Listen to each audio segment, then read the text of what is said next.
โอเคตอนนี้พวกเขาก็จะไปเลาะหิมน้ำ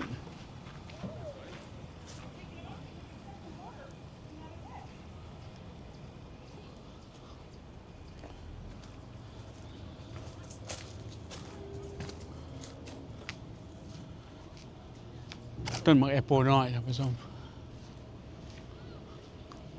แม่นบ่แม่นเลยเนาะเขาเก็บไปกินส้มเนี่ยนะแต่ว่ารุ่นน้อยอันนี้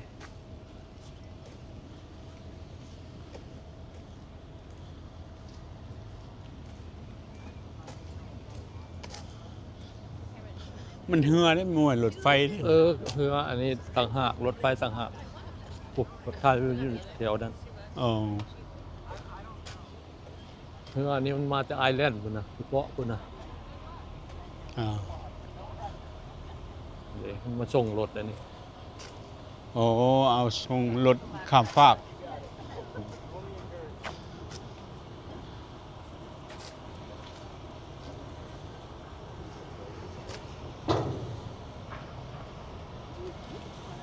เดี๋ยวเขาจะเบิ่งรถข้ามฟากท่านผู้ชม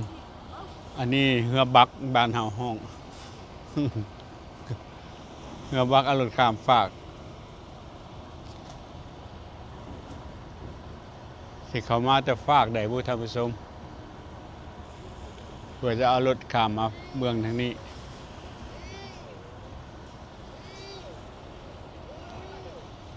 ไปก็ย่างไปน้ำเบิ่งน้ำ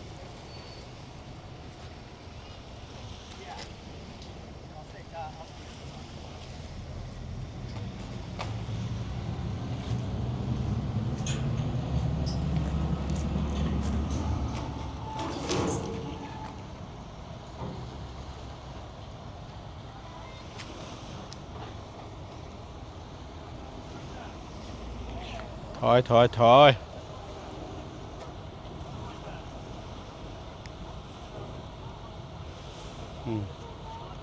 ถอยเลยถอยเลยโอเคโอ้โหอ่ะเขาเข้าใจบูบูแหละผมว่าไปซื้อเลย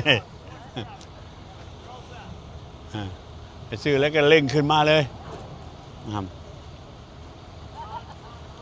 อ้าวเร่งขึ้นมาเร่งขึ้นมาแนวเข้าเหือบ่คือหมู่เว้ยหมู่เข้าถึกจังหวะหมู่ก็ได้ออกมาทางหน้าเข้าบ่ถึกจังหวะก็ถอยก้นขึ้นมา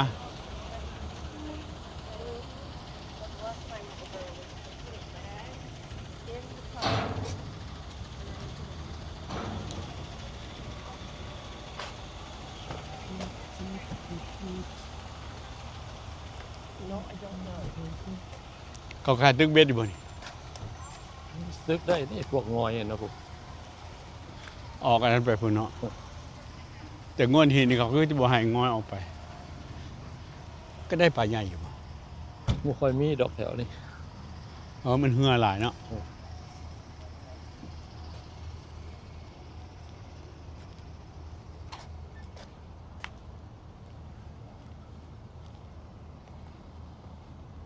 ยวดจนนะ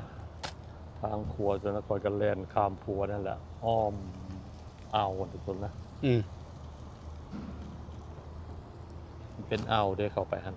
โอเคโอเคท่านผู้ชมพวกเขาก็จะพาท่าน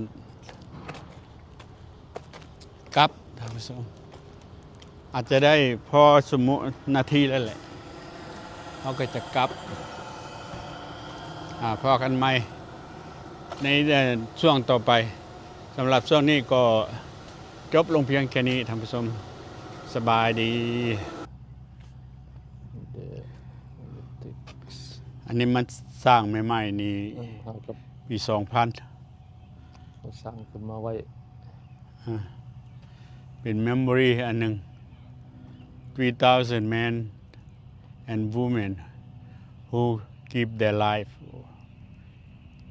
in the Arctic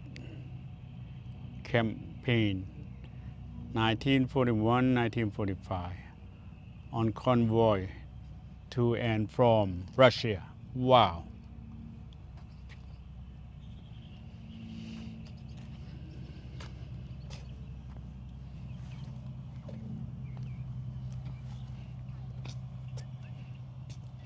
ท่าเรือสมัยก่อนเนอะสมัยนี้นี่พูนท่าเรือของอเมริกาอยู่ทั้งแถวญี่ปุ่นเกาหลีพุ่นเดียวนี้นะ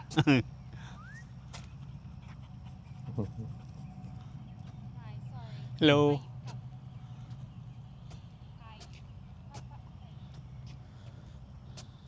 เฮาบ่ไปพุ่นว่ะ เนาะทางหลุมบ่ อือ สามารถยังขึ้นเทิงหั่นว่า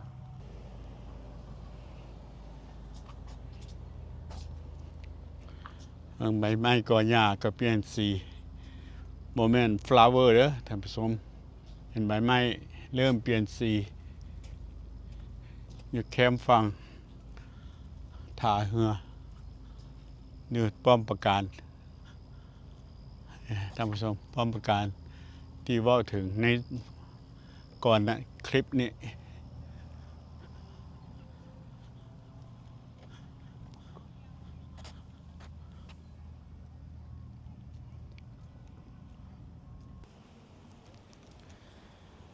สบายดีทุกคน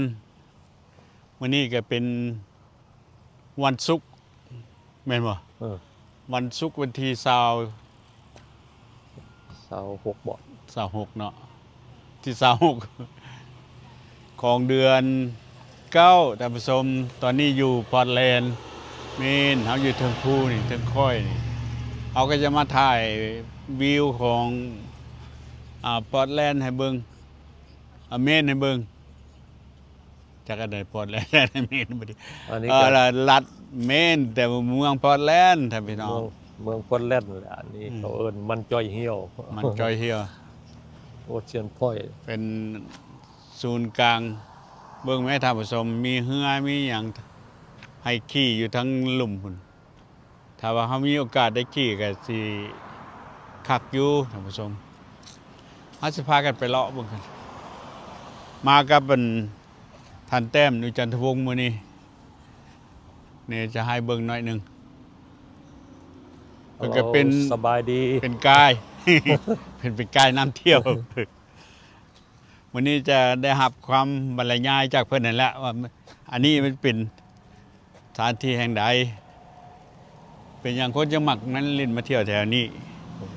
สำหรับพอร์ตแลนด์เขาก็มีแห่งเดียวนี่ที่ว่าสวยงามสมควรพี่น้องเขาจะมาเก็บกรรมเอาภาพให้ทาน ก็เอิ้นว่าเมืองลัดเมนเป็นเมืองเวเคชั่นแลนด์เพิ่นว่า vacation พวก land กันตั้ง พวกต่างแขวงต่าง ตั้งส รัฐ เตทตั้งหลัก เพิ่นก็มา vacation ก็มาเที่ยวที่นี่แหละท่านผู้ชม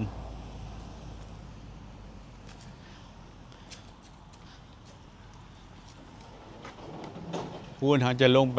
ภาคทางแคมป์น้ำคือสิสวยงามอยู่นั่นนะใบไม้ก็กำลังจะเปลี่ยนสีท่านพี่น้องบ่แม่ต้นที่เปลี่ยนแล้วก็ได้ งามบ่สีมันแดงเข้ม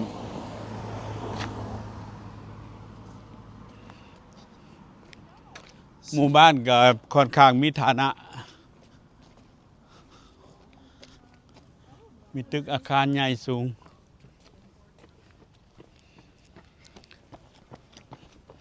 และพวกมาออกกำลังกายก็มีท่านพี่น้อง และพวกที่มานั่งเล่นชมวิว นี่ก็เห็น โอ้เดี๋ยวจะให้เบิ่งแมปจักหน่อยท่านผู้ชม I didn't know he had a brother John, did you? Welcome to Eastern Promenade อ๋อดีท่านผู้ชมแคมป์ฝั่งทะเลตอนนี้ นี่ให้เบิ่งแมปเอาละ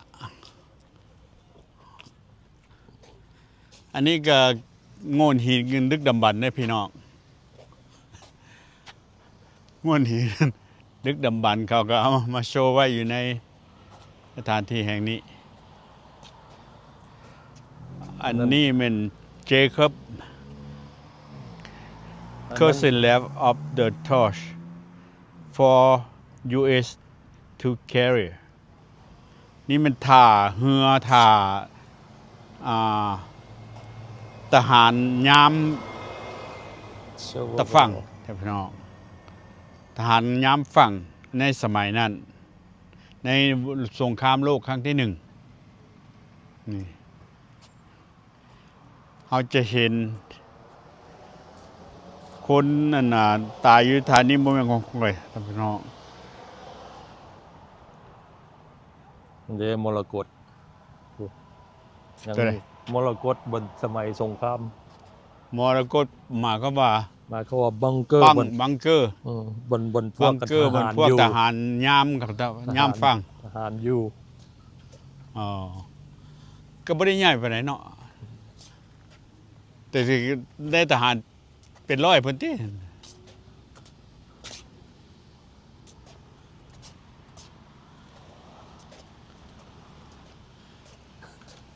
ในปืนนะมันยังเอามาโชว์อยู่ปืนยิงกั อ๋อปืนในสมัยนั้น เออ ปืนแคนนอนเฮาก็สิเบิ่งเบิดแหละ เก็บกำไปเบิดสำหรับมื้อนี้ท่าเรือที่ว่าคนทหารไปรบในสงครามสมัยก่อนก็มีส่วนอยู่ในนี้พี่น้องพวกอังกฤษมาอันก็เฮ็ดสงครามกับอังกฤษนำด้วยเด้นี่ที่นี่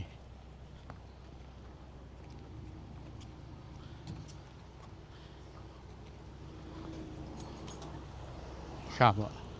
เอามาเบิ่งปืนก่อนบ่มันยิงปืนก่อนวะ เฮาก็ไปเบิ่งอีกโปรโมชั่นจังหน่อย เห็นบ่ทำขนนปืนคกแต่สมัยก่อน ปืนคกบ่คือปืนนี่หยังก็ ปืนกระนงหัว บ้านห้องนี่ บ่ฮู้แล้ว เออปืนนี่แหละมันตั้งอยู่ป้อมปราการสงครามสมัยก่อน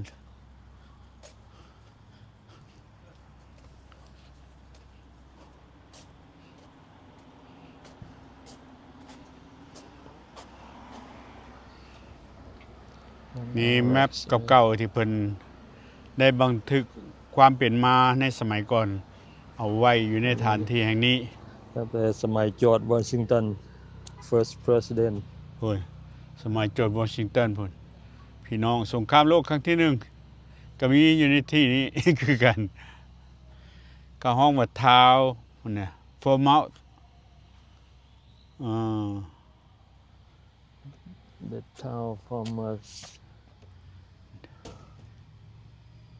นี่ก็นายทหารอีกผู้หนึ่ง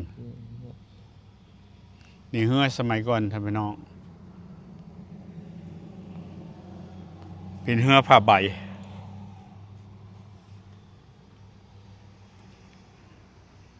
นี่เฮาสิเห็นป้อมปราการโอ้มีเรื่องราวครับแต่ปีปี1775พี่น้อง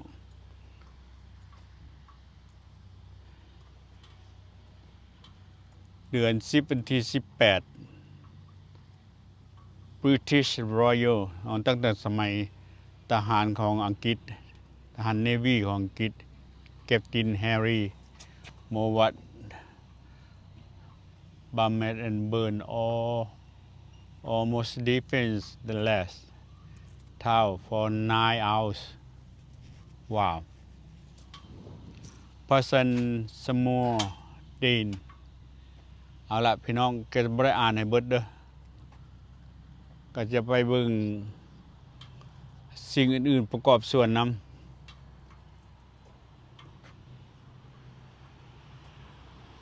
เป็นสตอรี่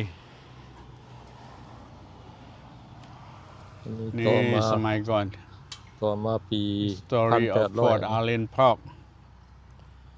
1,800 ปลายแม่นบ่นี่ 1,875 76เมื่อนั้นนั่นท่าเรือท่านจะเห็นเป็นลักษณะนี้ท่าเรือนี่เป็นลักษณะนี้โอ้สมัยนั้นก็มีรถแล้วก็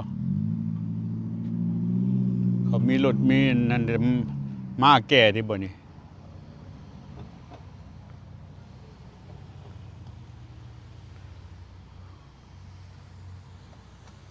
นี่มันในช่วงหนึ่งนี่แกท่านจะเห็น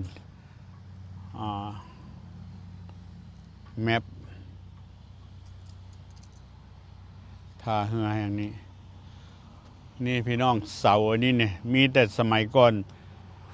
1945ตอนนี้ก็ยังตั้งประกาศอยู่นั่นนะนั่นเสาสัญญาณบ่เสาอีหยังของเพิ่น เสาสัญ นี่ ญาณ แต่ สั จะ ญ ปี1945 นั่นมันเสาเรดาร์เพิ่น เออ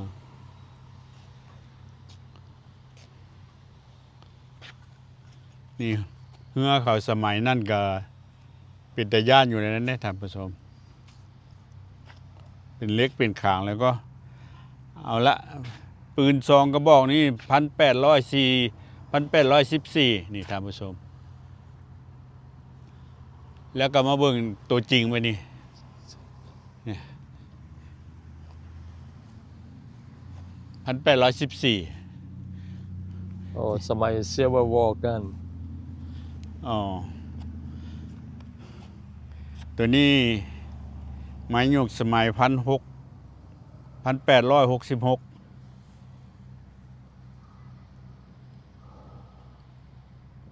สมัย Civil War ศึกกันศึกอเมริกาศึกกลางเมือง สมัยสงคราม เด็กเขาออริจินอลแคนนอน อืม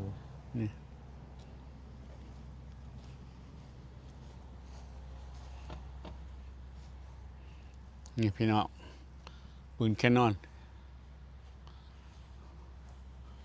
ใหญ่ได้ใส่ยิงจากนี่ก็พูดแล้วลงไปน้ำหมดทึม อ๋อ เป็นหูใหญ่วะ หูลูกมันสำ โอ้หูกันบอกใหญ่ๆเลยเนาะ สำมักจุมวะ โยหูนี่มันก็ซ้ำได้นะมันนั่น แต่สิสำมักปี ใหญ่กว่าบ่ ใหญ่เลยประมาณ4 อินบ่ ไฟห้า 5บ่ อืม 5 อินราวว้าว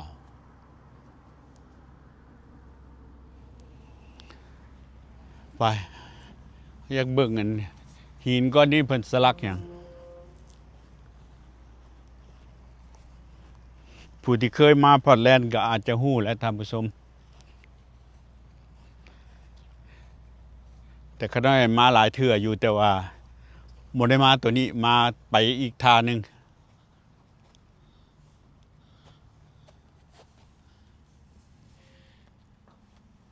Eternal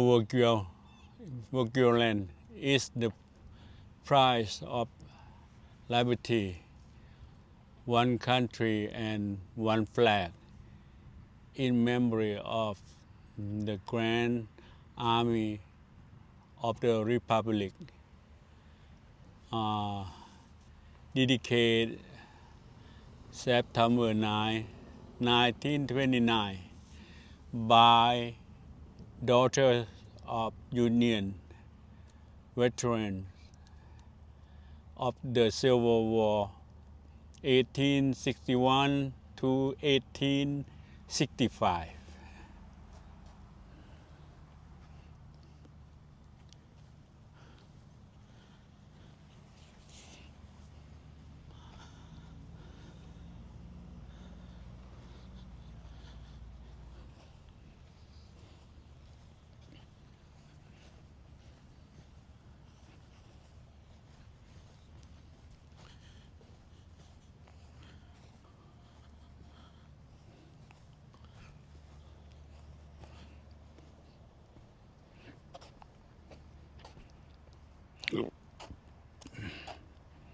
นี่อย่างนี้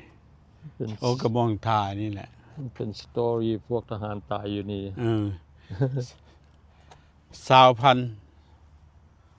ทหารเสียชีวิตอยู่นี่ อยู่ในCivil War between 10 here 1885 แต่สมัย reunion ว้าว น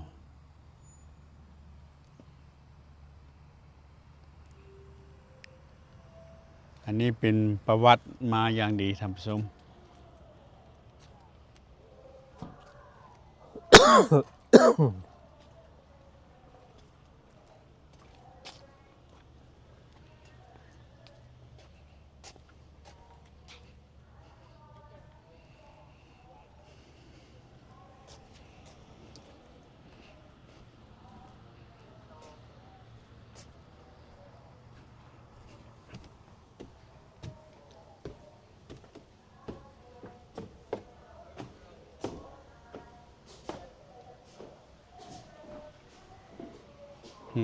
บอกนั่นแหงใหญ่ ปืนแคนนอนแห้งใหญ่ตัวนี้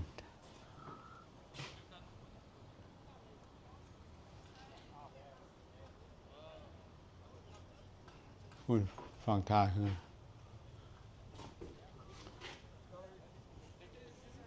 เฮามีโอกาสขี่5 ใบ ลองเลาะไปเนาะคือสิคักอยู่บดมือเพิ่น จังสิฮอดเพิ่น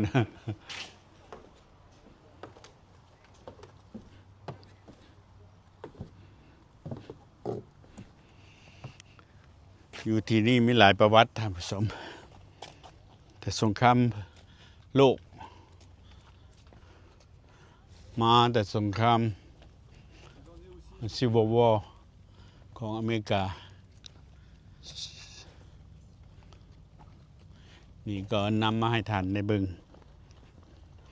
ยากที่จะได้เห็นท่านผู้ชมคนเฮามาอยู่ในอเมริกานี่ก็หลายแต่บ่มีโอกาสได้มาเบิ่งหรือว่ารู้จักเรื่องราวจังซี่พี่น้อง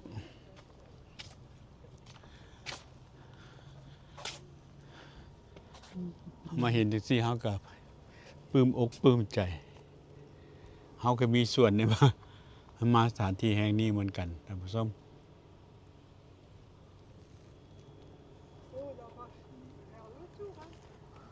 นั่นครูซไปต่างประเทศได้นะ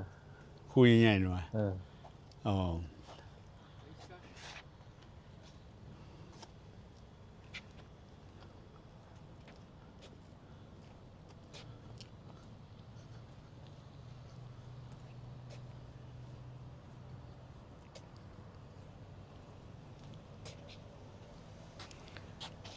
นี่ก็ป่อนเหรียญ85 เซนนะกระซองโอ้เห็นไกลๆเพิ่นท่านผู้ชมตัวนี้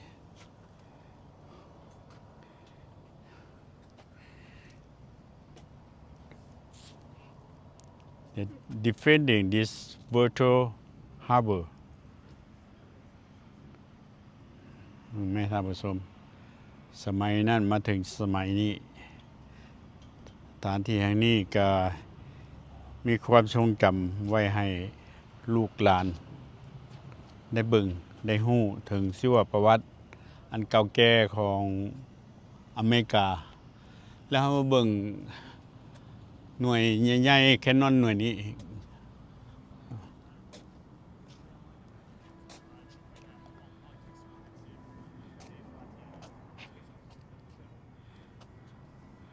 แคนนอนตัวนี้ก็ดนคือกันท่านผู้ชม 1898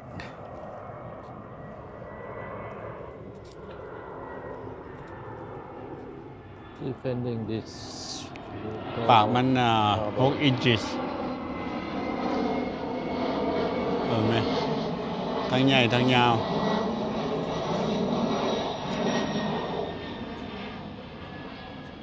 defending ไอ้นี่ก็ค่อนข้างทันสมัยขึ้นมาประมาณหนึ่งท่านจะเห็นนั่นนะการเคลื่อนไหวการหมุนของการหมุนการยก let's go ขึ้นยกลงมันไม่นยกขึ้นเงยขึ้นเงยลงของแคนนอนนี่ท่านผู้ชมเพิ่นก็เฮ็ดไว้ให้เฮาเบิ่งอย่างละเอียด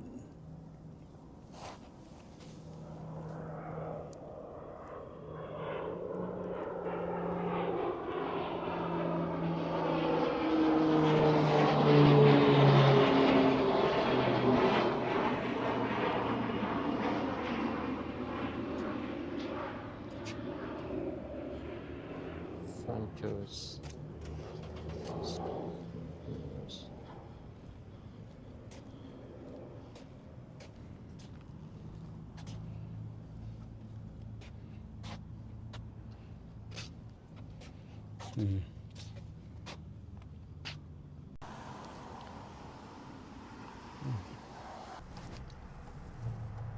morning everyone สบายดีทุกคนสวัสดีครับเช้าวันนี้ก็อยู่ที่พัทแลนด์ว่าสิไปหาเบิ่งกุ้งตัวใหญ่นั่นแหละท่านผู้ชมเพราะว่าเมืองนี้เป็นเมืองกุ้งใหญ่เอาไว้ครับมาติดตามไปนำกันเด้อท่านผู้ชมมาเบิ่งว่าพัทแลนด์เมนเป็นจังไดจะให้เบิ่งถนนหนทางนำ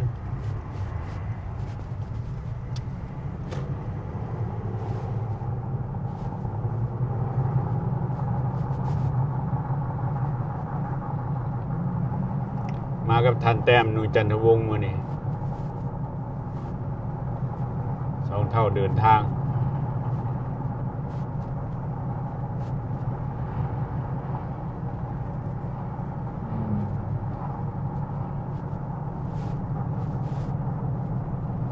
ผู้ใดอยากกินกุ้ง lobster ก็โทรมาเด้อท่านผู้ชมบอนเอเวนเจอร์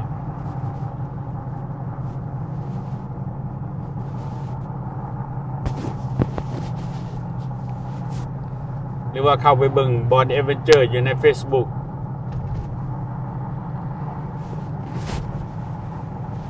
ติดตามเนี่ยท่านผู้ชมต้องการ FC อยู่เปิดใหม่ เปิด YouTube ใหม่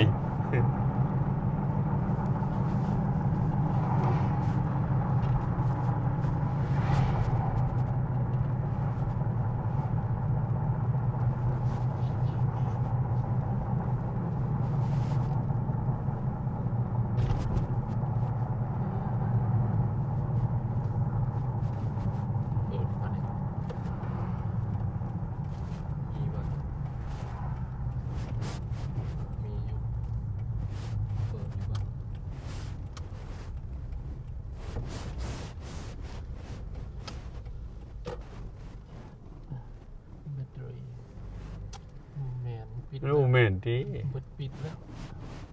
มีแต่พวก มันโทรเจนมันพวก โมตัวหลังพวกมันเปิดห้านตัวหลัง อ๋อ ปิดแล้ว มาดู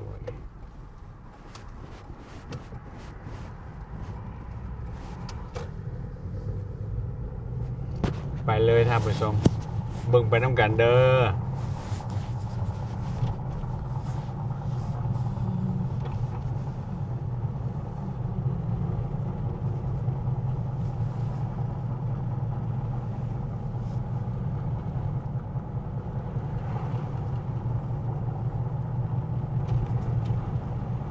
ตอนแรกเขาจะออกไปบอกไปบนเขาให้ที่อยู่นี่ แต่ว่า ไก่เติบเลยสร้างโบสถ์นะ เกิดตอนแรกครับกินข้าวกินน้ำเที่ยงแล้วก็พักผ่อนแล้วก็จะค่อยไปก็ได้เขาก็มีเบิดมือเดี๋ยวมัน ไปแวะบ้านปักจองคนมัน ไปที่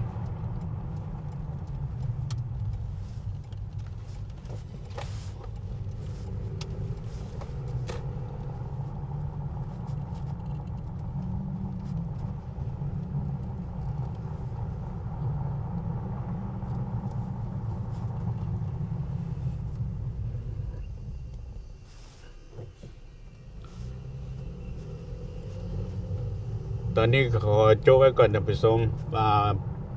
เอากุ้งใหญ่นะสิพากันแวะ